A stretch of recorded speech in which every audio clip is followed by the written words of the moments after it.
headlines. President Park Geun-hye marks 2 years in office on this Wednesday. We begin our three-part series on our presidency with a look back and ahead. Korea and China initial their free trade agreement, taking a step closer to officially signing and implementing the trade deal. And North Korea may be making some significant headway on its nuclear capabilities. We give you the details. Hello and welcome to ARIRANG News. Thanks for tuning in. Live from Seoul, I am Kang Chae-ri. President Park Geun-hye kicked off her third year in office on this Wednesday. To mark this occasion, she met with the presidential office of Cheong Wa Dae officials for the very first time in 2 years since her inauguration, encouraging all her aides to put their efforts towards reforming the country's economy. 우리에게는 새로운 각오로 경제 혁신을 이루어내고 통일 기반을 마련해야 되는 막중한 과제가 부여되어 있습니다. 개인적인 영달을 떠나서 사명감과 충정심을 가지고 이런 일은 반드시 이루어내야 합니다. Now, we've prepared a three-part series on how she's being evaluated on various fronts. And today, we start with how she handled state affairs. Experts say she will have to do a lot more to earn more political as well as public support. ARIRANG's presidential office correspondent Choi Yoo-sun tells us more. President Park Geun-hye began her second year in office, vowing to breathe new life into the domestic economy and improve inter-Korean ties to prepare for unification. But everything came to a standstill when the Sewol-ho ferry sank off Korea's southwestern coast on April 16th, claiming the lives of more than 300 people. The government's lax response came under fire, and President Park vowed to strengthen disaster management and revamp her administration. But her personnel selection and insufficient communication were criticized, with 2 of her prime minister nominees being forced to withdraw amid controversies. A document leaked from the presidential office late last year and a controversial tax policy revision caused the president's approval rating to drop to an all-time low of 29%. Responding to public criticism, President Park has carried out a reshuffle and is expected to name her new chief of staff. The question is whether the new chief of staff can mediate between the president, the political parties, and the people, while at the same time helping the president. No expert seems to question the president's commitment to the country or her determination to improve the quality of living in Korea. They say for the Park administration to make progress, she needs to change her leadership style, give more authority to her cabinet, improve communication with the political parties and the public to promote the objectives of her reform policies, such as health insurance and public pension. What's more important is for Parliament to lead discussions with the government and civic groups and set the framework for an outcome on the issues. If the presidential office takes the driver's seat, it will face a great backlash. Political observers are unanimous in saying that now is the golden time for the president to better communicate to produce the desired results in an economic and reform drive. Choi Yoo-sun, ARIRANG News. The National Assembly kicked off a 3-day questioning session on government affairs this Wednesday. On hand to field a barrage of questions was the newly appointed Prime Minister Wankoo, who's made his assembly debut. Our Park Ji-won tells us more. Prime Minister Wankoo, who was confirmed to take the nation's second highest position just last week, made his debut at a parliamentary government questioning session on this Wednesday. Putting the utmost priority on reviving the economy, I will focus on government reforms on diverse sectors. I will respect and cooperate with the Assembly, which represents the will of the people. During the session covering political, diplomatic, and security issues, Lee took a prudent approach to addressing sensitive topics, especially questions related to North Korean policies, while also reaffirming the Park administration's stance. Experts say the 65-year-old former politician, still reeling from his tough confirmation hearing, will probably continue with this low-key approach as he tries to communicate the president's goals. As a former floor leader of the ruling camp, he's likely to show more respect to parties at the assembly, which could benefit President Park Geun-hye's image and give her more leeway in state affairs. Former Prime Minister Cheong Wa Dae failed to play the role of messenger and communicator for the administration. 7 government ministers, including those dealing with foreign unification, justice, and defense affairs, were also present at the session, taking questions posed by a dozen lawmakers from the ruling and main opposition parties. They touched on a range of issues, from a constitutional revision and potential missile defense plans to proposals to reform the pension system. Sessions scheduled for Thursday and Friday will focus on economic, social, and cultural affairs. Park Geun-hye, ARIRANG News. South Korea and China signed the provisional agreements on their bilateral free trade pact this morning. Now, what stands out in this deal is the highest number of Korean goods enjoying what's called preferential tariffs. ARIRANG's Song Ji-sun explains. Korea's Trade Ministry said Wednesday Seoul and Beijing exchanged provisional agreements 3 months after concluding negotiations on a bilateral free trade deal in November last year. Tariffs will be lifted on over 90% of all imported goods from both sides within 20 years of the FTA taking effect. The free trade deal with China will see the largest number of Korean goods enjoying preferential tariffs, as it will also include more than 300 items manufactured at the Inter-Korean Industrial Complex in Kaesong. Manufacturers in the Kaesong complex will get a boost by taking advantage of the lower labor costs in North Korea, while the South Korean origin tags will strengthen their chances of entering the Chinese market. The two sides also focused on protecting their weak sides. Over 500 major agriculture products, including rice, which is one of the most sensitive items for Korean farmers, were excluded from the deal. The two sides also excluded passenger vehicles and auto parts to support the domestic manufacturing sectors. Korea's exports to China, its biggest trading partner, currently accounts for a quarter of its total outbound shipments. Seoul and Beijing hope to finalize the formal signing within the first half of the year and have it ratified by both parliaments before the year ends. Further details on the agreement can be found on Seoul's FTA website. Song Ji-sun, ARIRANG News. North Korea is believed to have 10 to 12 nuclear weapons as of now, but a prominent U.S. researcher says that number could jump by tenfold in the next 5 years.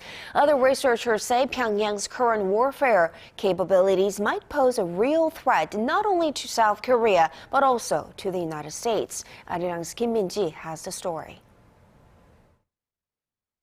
North Korea could potentially expand its nuclear stockpile to 100 weapons over the next 5 years. This, according to Joel Witt, senior fellow at the U.S. Korea Institute at Johns Hopkins University, who says Pyongyang is currently believed to possess between 10 to 16 nuclear weapons. He gives 3 possible scenarios for the North's nuclear expansion, with Pyongyang forecast to double its stockpile at minimal growth, up to 50 at moderate growth, which presumes the nation's nuclear and missile programs continue to develop at the current pace, and in the worst case, a tenfold increase from now. The expert also called on the South Korean government to give up its unrealistic fantasy of unification and see reality, stressing that North Korea is a country that will soon have between 50 to 100 nuclear weapons. And such developments pose a serious threat not only to the Korean peninsula, but also to the United States. U.S.-based think tank the Heritage Foundation says the North likely possesses the ability to place nuclear weapons on its medium-range missiles, as well as the technology to miniaturize warheads.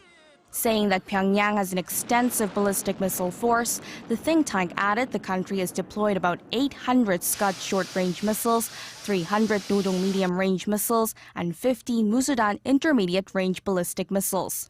It goes on to say that the North continues to develop ICBMs, some capable of hitting the United States. The think tank also noted that North Korea has deployed 70% of its ground forces within 140 kilometers of the demilitarized zone, making it possible to attack South Korea with little or no warning. Kim Min-ji, ARIRANG News. Now, if and when North Korea conducts the next nuclear test, it's going to be way more powerful than its predecessor. That's according to local media reports here in South Korea that are quoting an unnamed Seoul government source that said the regime is carrying out high explosive detonation tests to gain the technology to miniaturize nuclear warheads and strengthen the blast.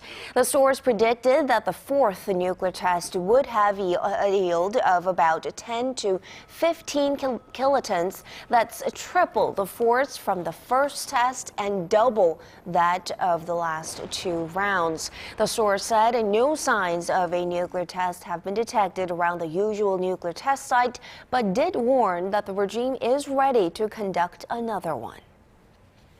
South Korea's top nuclear negotiator says the rest of the members of the six-party talks, excluding North Korea, have agreed to hold a round of preliminary talks. Will North Korea be interested, though? That's the focal point. Our Hwang Sung-hee has more. South Korea, the United States, China, Japan, and Russia have agreed on the need to hold exploratory talks prior to restarting the long-stalled six-party nuclear dialogue. Wrapping up a meeting with his Russian counterpart Igor Morgulov in Moscow on Tuesday, South Korea's chief nuclear envoy Hwang Jung-guk said the five parties reached such consensus through a series of meetings over the past few weeks. The South Korean envoy said officials discussed when and where the exploratory talks should take place, and added that six-way dialogue involving North Korea is also being taken into account. The prelude meeting will allow the six nations to meet with no strings attached and to test North Korea's sincerity about denuclearization before formally resuming the six-party talks, which haven't been held since late 2008. Seoul and Washington have stressed that Pyongyang first take the necessary steps to end its nuclear program, while China, Russia, and North Korea want to reopen the talks without preconditions. But whether Pyongyang will accept the invitation remains in doubt. The regime has been raising military tensions on the Korean peninsula in protest of the joint military drills between Seoul and Washington that kick off next week. Hwang Sung-hee, ARIRANG News.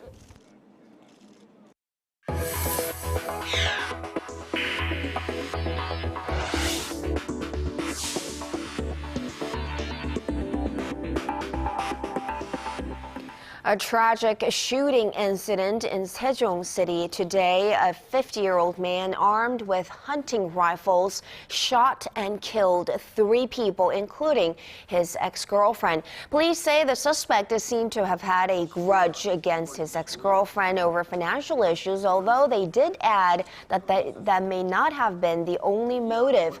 Authorities found the suspect dead in an apparent suicide in the nearby city of Gwangju a couple of hours after the shootings. Now, Korea has confirmed its first ever case of the human-to-human transmission of a deadly tick-borne virus that claimed 10 lives last year. Now, this is raising concerns of a possible epidemic. Our Kwon So-ah reports.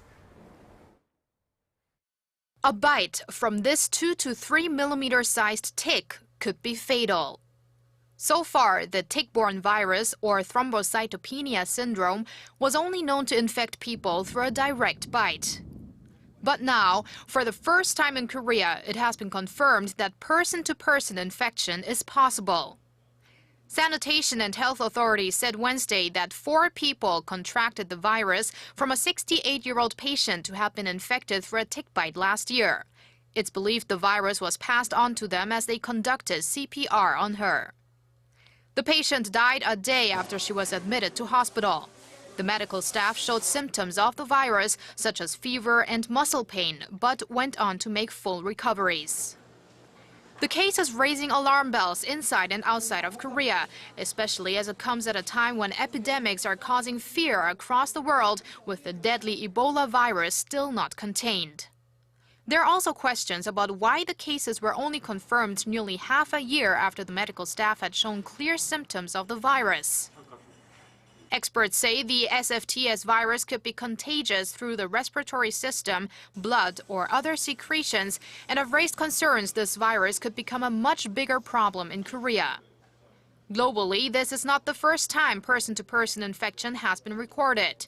China reported 5 similar cases between 2012 and 2013. In recent years, health authorities in Korea have advised people to wear long sleeves and pants when going to grassy areas, especially during the warmer seasons. Last year, out of the 24 people who contracted the virus, 10 died. Kwon So-ah, ARIRANG News.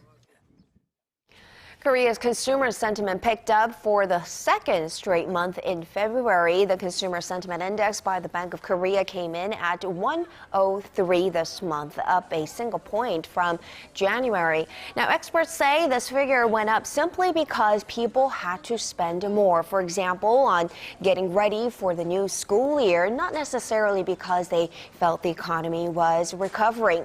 February's number is lower, though, than the level recorded last May, when consumer sentiment declined sharply after the 2014 April ferry disaster. Still, a reading above 100 means optimists outnumber pessimists. Now, we have less than a week to go until this year's Mobile World Congress in Barcelona, Spain. Industry watchers say this year's event will likely focus on how 5G technologies can be integrated into the concept of Internet of Things. The 5G Internet can allow users to download a 1-hour high-definition movie in 6 seconds. Now, global telecom players such as Verizon and T-Mobile, as well as networks giants like Nokia, Ericsson, and Huawei are set to showcase innovation possible through 5G, and Korean players including SK Telecom as well as KT will be among them as they aim to commercialize these technologies by 2020.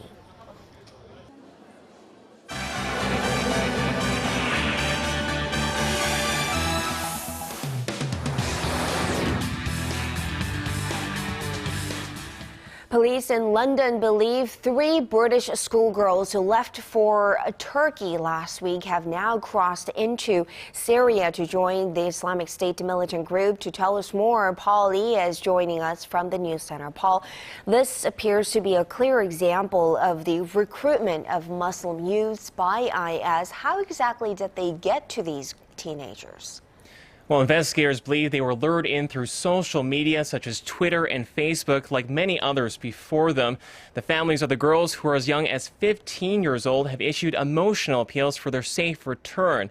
Now, the case has also raised questions about whether Britain and other European countries are doing enough to prevent these converts from leaving home to join terrorist cells. Our Lee Ji-eun has more.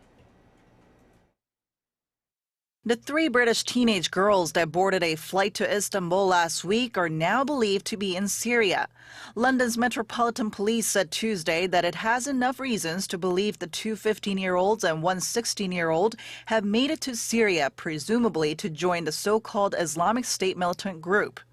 With reports that at least one of the girls contacted an IS recruiter in Syria via social media before leaving London, British authorities have been working closely with Turkey over the past week to try to find the girls before they could enter Syria. However, with this latest news, it seems that their efforts have fallen short. Turkey's deputy prime minister criticized British authorities for notifying Turkey about the missing girls too late, 3 days after they disappeared, saying the girls arrived in Istanbul as tourists. The Metropolitan Police disputes that account, saying it notified the Turkish embassy in London a day after the teens went missing. Security officials say so far at least 500 British nationals have traveled to join the militants in Syria, often via Turkey. While continuing to lure in young people to join the terrorist group, Islamic State militants have also abducted at least 150 Assyrian Christians in northeastern Syria. Syrian Christian activists said Tuesday that the militants raided their homes, kidnapping people, including children, women, and the elderly. Earlier, the British-based Syrian Observatory for Human Rights said the militants abducted 90 people from villages inhabited by the ancient Christian minority. Lee Ji-eun, ARIRANG News. Now, switching gears to Wall Street, major markets in the U.S. closed on a new high on Tuesday. Investors welcomed the news of the Greek bailout program extension and cues from the Fed on its next move. Now, what direction are they leaning toward, Paul? Well, Federal Reserve Chair Janet Yellen recently gave a subtle but powerful message about plans of the first interest rate since 2006. Stressing a confidence in the economy, she said the central bank will remain patient on raising those near-zero key interest rates. Yellen made the remarks Tuesday before the Senate Banking Committee in her semi-annual testimony. She added that the Fed will consider hikes on a, quote, meeting-by-meeting basis, an indication traders took to mean there won't be an increase until this fall.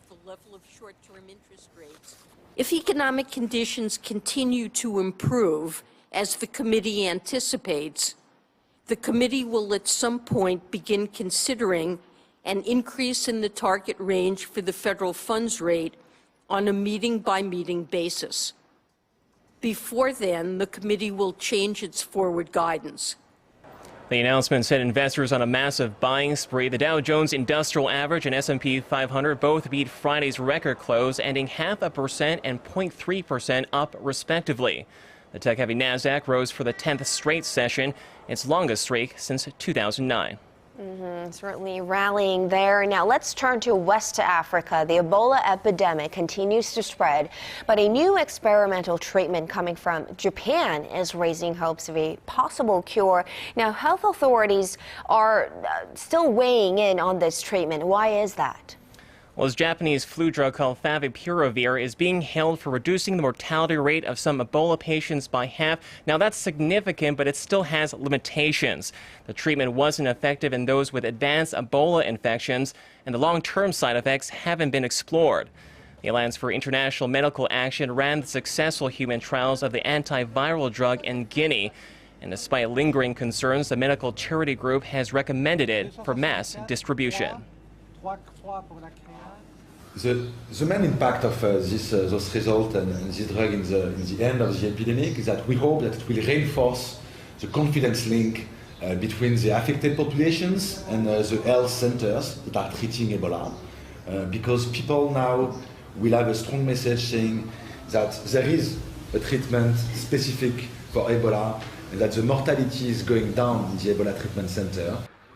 Meanwhile, the World Health Organization says it's too early for direct access to the drug and has called for more research to be done. The outbreak of Ebola across Guinea, Liberia, and Sierra Leone has killed close to 10,000 people over the last year. And finally, the killer of Chris Kyle, who was the subject of the Oscar-nominated film American Sniper, has been sentenced to life in prison. So Kyle was a former U.S. Navy SEAL who was shot dead 2 years ago by a fellow veteran. That's right. 27-year-old Eddie Ray Ruth, who is an ex-U.S. Marine, fatally shot Kyle and his friend at a gun range in Texas. Kyle had been trying to help Ruth deal with his post-traumatic stress disorder. On Tuesday night, State District Judge Jason Cashin read out the guilty murder verdict, handing down a life sentence without the possibility of parole. Having received and accepted the jury's verdict in this matter, by statute, I will now impose sentence in this matter at confinement for life in the Texas Department of Criminal Justice without the possibility of parole.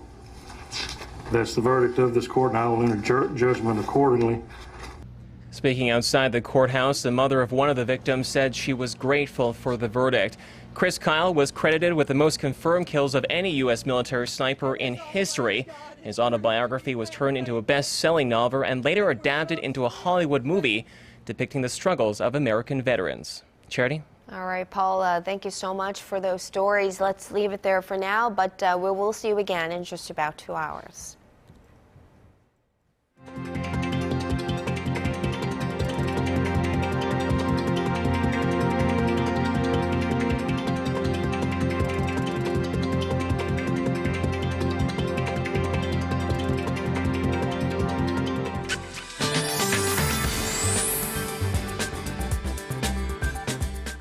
Hello and welcome. I'm Kim Bo-kyung with your weather outlook. We begin tonight with news of sporadic showers falling down in Jeju, which should gradually spread to Seoul as well as parts of Gyeonggi-do and Gangwon-do province by later tonight. But total precipitation won't be much, up about 5 millimeters, and this could mean snow for areas where the mercury drops, and the shower should gradually come to an end by early tomorrow morning. So today was a warm winter day, but after tonight's showers, the mercury is set to take a dip. So So tomorrow's daytime high should be about 5 degrees chillier than today's. Plus, strong cold winds may make conditions feel chillier than the actual numbers. Taking a closer look at the readings, Seoul should reach a high of 4, Daegu 11, Busan hits 13. Meanwhile, Daejeon should reach a high of 5, Jeju and Dokdo 9, Mount Kumgang remains chillier. Those are the updates we're following at this hour, and I'll be back with more after 10. Park Geun-hye, thank you very much. And that does it for this edition of ARIRANG News. Thanks for watching.